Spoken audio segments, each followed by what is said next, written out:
So what I want to do with you guys today is I want to go over evaluating trig functions. This is going to be a big part of calculus that you need to understand how to do. And this actually comes from the last 9 weeks when we were doing distance learning in the spring. Okay, so I want to go back over this with all of you. Okay, so one thing to realize. Okay, this is a circle. So this right here. Okay, that's a point, and this is the x-axis, and this is the y-axis. So this point right here is going to have an x-coordinate. So I'll label it x. Now that can be represented right here, but this is also the x right here. Okay, so this is a little bit of explanation of why everything is written the way it is. Okay, now this also has a y-coordinate. So I'm going to write comma y. All right. So that's represented on this triangle right here by this vertical piece. Now, if this vertical piece is above the x-axis, that y is positive. So everywhere in here, y is positive. Over here on, and then down here, if this point is down here or here, my y's are negative. Now, for the x's, if I'm here or here, the x's are positive. If I have a point in this quadrant or in this quadrant, my x is positive. If I have a point in this quadrant or this quadrant, the x's are negative. So it's all these combinations of signs, okay? And remember from last spring semester that this angle of rotation, if we rotate counterclockwise, that's a positive angle, and that's angle theta, okay? That's the angle that we rotate. Now, to get our sides of the triangle, and remember this is our radius r right here. Let me do a different color here. R. I know this is really low tech, okay? For everything else we're doing, this is low tech. I just like to do it this way, okay? All right, so then that's angle theta. That's the actual angle that I'm going to give you to rotate. This angle right here, alpha, is always positive. It's always acute. It's always drawn to the x-axis from the radius. This angle is called alpha. It's our reference angle. And we use that reference angle to get the three sides of this triangle, to get a representation of the lengths of each one, okay? All right. So by definition, okay, sine of angle theta is y over r. Remember, it's SOHCAHTOA. Remember this? Some math teachers hate this when teachers do this, but it always helped for me. My math teacher did it, so I'm still doing it, okay? So sine theta is this y coordinate over the r coordinate, okay? Because it's in reference to this reference angle. That's my y, right? That's the opposite, and that's the hypotenuse. The r is the hypotenuse. So it's still opposite over hypotenuse, okay? And then cosine of angle theta, okay, remember that's the adjacent over the hypotenuse. Well, over here, that adjacent is going to be my x. That's the adjacent leg over my radius, okay? And then tan theta is the opposite leg over the adjacent leg. So for this angle, okay, the y is the opposite. For this triangle, the y is the opposite and the x is the adjacent. So it's going to be y over x, okay? So there's that's 3 of the 6 trig functions, okay? There's 3 more trig functions, okay? And they're just, if you just know these 3 and you know the other 3, what they're the reciprocal of, it makes it really easy, okay? So sine theta, a 4th trig function, is called cosecant theta. So CSC theta, okay?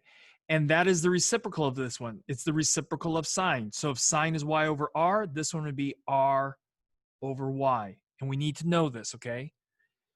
Cosine theta, the reciprocal of that one is called secant theta. Since cosine is x over r, secant theta is r over x.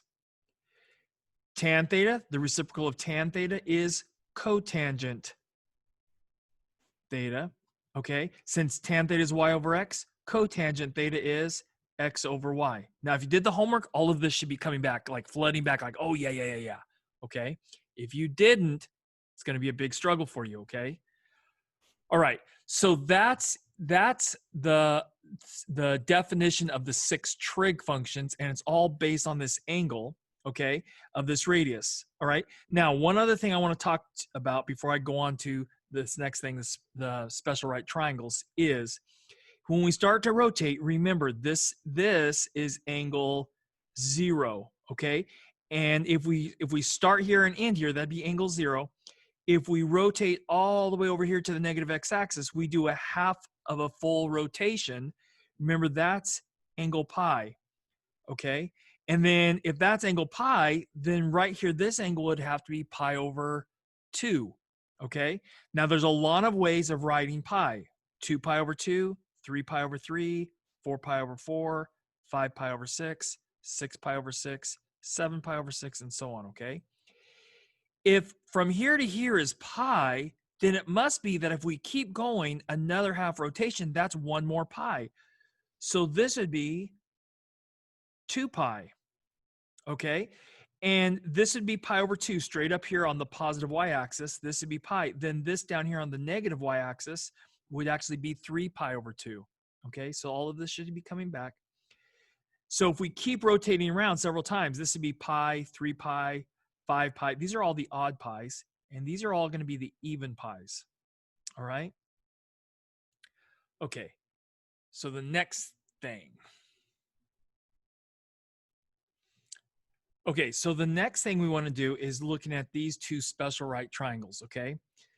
Pi over 6, we need to realize, is actually pi over 6. If we take pi, which is a half rotation, that's also 180 degrees, and we break it into 6 pieces, then each piece would be 30 degrees. So pi over 6 is the same as a 30-degree angle. And pi over 3, if pi is that half rotation, right, then that would mean it's 180 degrees. And if we take 180 degrees and break it into 3 pieces, each piece would be 60 degrees. So this angle up here is 60 degrees. Okay? So what we have to remember is that always, opposite the 30-degree angle or the pi over 6 is always, when we do these triangles, is going to be the number 1. Now, because it's vertical, it could be a positive 1 or negative 1, depending on what quadrant we draw it in, okay? Opposite the 60-degree angle, or pi over 3, is always going to be square root of 3. Now, again, because we're going left and right, if we're on the right-hand side of the origin, then it's going to be positive. But if we're on the left side, it's going to be negative, okay? And then the hypotenuse, or what we're going to call the radius, is always 2, okay? So we're always going to use these numbers. And that's never going to be, because it's a radius, it's never going to be a negative number. It's always going to be positive, okay? Because it's not going to be a direction, okay? On a pi over 4, a triangle like this, pi over 4 is, remember, pi is the equivalent to 180 degrees. And if you take 180 degrees and divide by 4 equal pieces, each piece would be 45 degrees. So each of these is 45 degrees, and they're the same. It's an isosceles triangle. And a little bit from geometry, okay, if it's an isosceles triangle, then the sides that are opposite those 2 angles that are the same length also have to be the same length, okay? So what we do is we make this side become 1, and this side is 1. And again, because that's vertical, and we could be above the x-axis or below, that could either be 1 or negative 1, depending on where we draw our triangle. And then this could be left or right, and this could be 1 or negative 1, depending on where we put it. Okay, so if we do this, then this hypotenuse or radius always has to be the square root of 2. So these need to be in your mind, like you need to own these, like you know your own name and where these go for you to do calculus correctly. Because we're going to be taking derivatives, and we're going to be doing stuff that requires us to know this knowledge and have this knowledge. Okay. All right. So let's go and start doing some problems. Okay.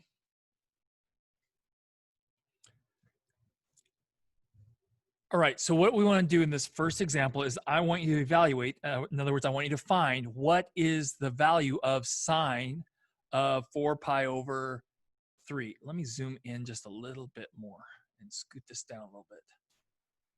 Okay, so we start out by drawing our x and y axis. Okay, now I'm looking at this 3, okay, and so I know this is 0 and it's a positive angle, so I'm going to rotate in a positive direction, which means counterclockwise. So I'm going to go this way, okay.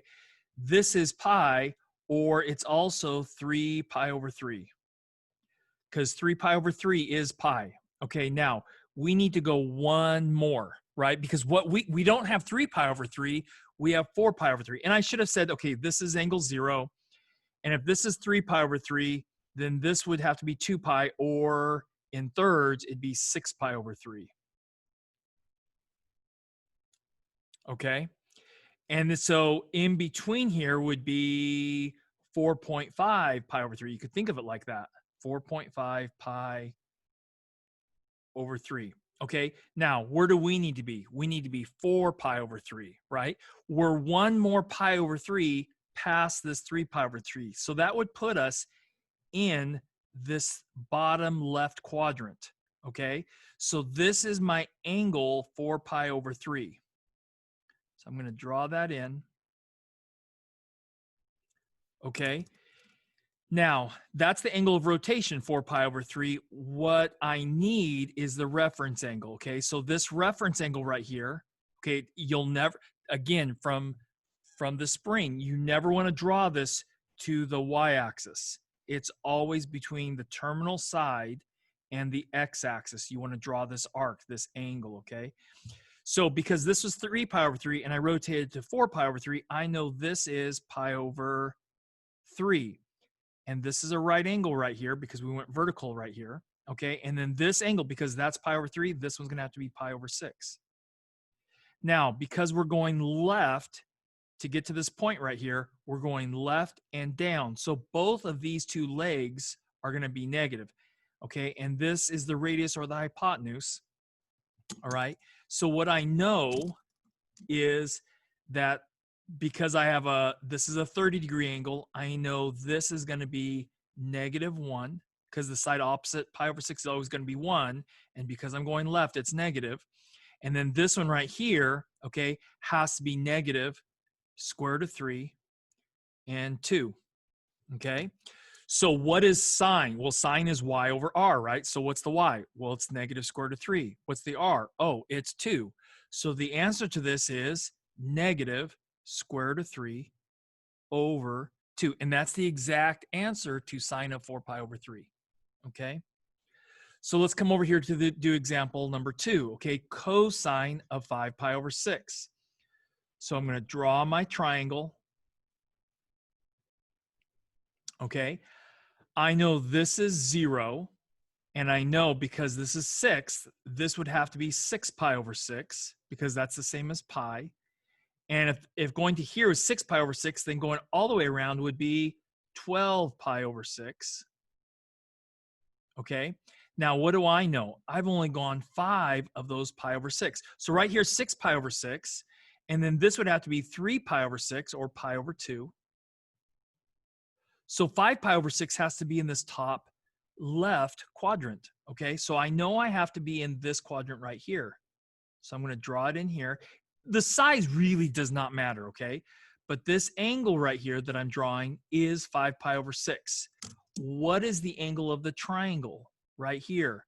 Well, that would have to be pi over 6. Okay, and if that's pi over 6, this one would have to be pi over 3. And this is my right angle, okay? So opposite pi over 6, always opposite pi over 6 is 1. Now we're going up, so that's going to be a positive 1. And you wouldn't have to write the positive. You could just write 1, okay? And this is pi over 3, so opposite that would be square root of 3. And now we're going left, right? From the origin, we have to go left and up. Left is positive, or sorry, up is positive. Left is negative, so this would be negative square root of 3. And then this would be 2. Now, cosine is x over r. So in this case, x is negative square, your x coordinate is negative square root of 3, and your r is 2. So this one's also negative square root of 3 over 2. Now, for a totally different reason than this one, but they're both the same answer. They both give you the same value, okay? All right, let's go to the next one. I'm going to slide this up a little bit. Okay, so tan of 5 pi over 3. Okay, so again, we're going to draw our diagram. Okay, so this would be 0. This would have to be 3 pi over 3. And then this would have to be one more 3 pi over 3, and that would give you 6 pi over 3. Okay, and remember from earlier, this is 4.5 pi over 3, and we want 5 pi over 3. So that's actually down here in this bottom right quadrant. Again, it just has to be in this quadrant. It really doesn't matter how, the size of it. Okay, so there's our right triangle. I know the angle, this angle from here to here is 5 pi over 3. Okay, now if that's 5 pi over 3, if to right here is 5 pi over 3 and to right here is 6 pi over 3, then this angle right here has to be pi over 3. So this reference angle is pi over 3. That would make this one, because that's the 90, this one has to be pi over 6. Opposite pi over 6 is always 1. And because we're going to the right and down to get to this point, because we're going right, that 1 is going to be positive. So positive 1. We're going down, right? So it's going to be negative. And opposite pi over 3 is the square root of 3, and this would be 2. Okay? Now, what is tan of 5 pi over 3? Tan of 5 pi over 3, tangent is your y over your x. So in this case, it'd be negative square root of 3 over positive 1. So negative square root of 3 over positive 1. Well, a negative divided by a positive is a negative, and square root of 3 divided by 1 is square root of 3. So this turns out to be just simply negative square root of 3. And that's your final answer on that one. Okay? Secant of negative 3 pi over 2. Okay, so negative 3 pi over 2. Okay, now all of a sudden we have negative angles, right? So what that means is just the direction of rotation. Okay, recall that from the spring. If we rotate, if this angle was positive, we'd be rotating counterclockwise. But because it's negative, we're actually going to rotate clockwise. We're going to rotate from here, going down into this bottom right quadrant first, okay? All right, so now this is 0, and now going all the way over to here would be negative 2 pi over 2. Now the negative, because we're starting here and going this way, right? And that's still negative pi. Okay, so then if we going this way, this would be negative 2 pi over 2, and this would be negative 4 pi over 2. So where is negative 3 pi over 2? Well, it turns out to be right here on the, excuse me, on the positive y-axis, okay? So for this, because it's landing on the boundary of quadrants, it's not landing in one of the quadrants, the signs, it's really hard to determine. So we pick the easiest. Remember, these are all going around on a circle. These points are all going around a circle. I'm just not drawing the big circle, okay? So right here, I know that I'm going to make my R be 1. Okay, so if my R is 1, then that would have, and this point is going on the circle with radius 1, and that's what I do when it lands on one of these, when it lands on an axis, you want to make the radius 1. It just makes it simpler. Your X, you don't need to go left or right at all. You just need to go up, right? So your X is going to be 0, and your Y is going to be 1. Okay, now we have secant, right? And you have to recall that the reciprocal of secant is cosine. They're reciprocals of each other. So cosine is x over r. So this one has to be r over x. So in this case, our r is 1. And our x is 0. And 1 over 0 is a number that's undetermined. It's undefined. We don't know what it is, okay? So we say on this one is we say this is equal to undefined. And if you recall, okay, when we get a 0 in the denominator like this, if we were to graph this, and I went over this in the spring, when we graph this, that's causing a vertical asymptote right there. When only the denominator is 0, that's going to be a vertical asymptote. So what this is telling us is the graph of secant has a vertical asymptote at negative 3 pi over 2. Okay? All right, let's go to the next one. So for this next one, okay, we're going to do cosecant, and we're going to do the angle negative pi over 2. So we're going to draw our diagram.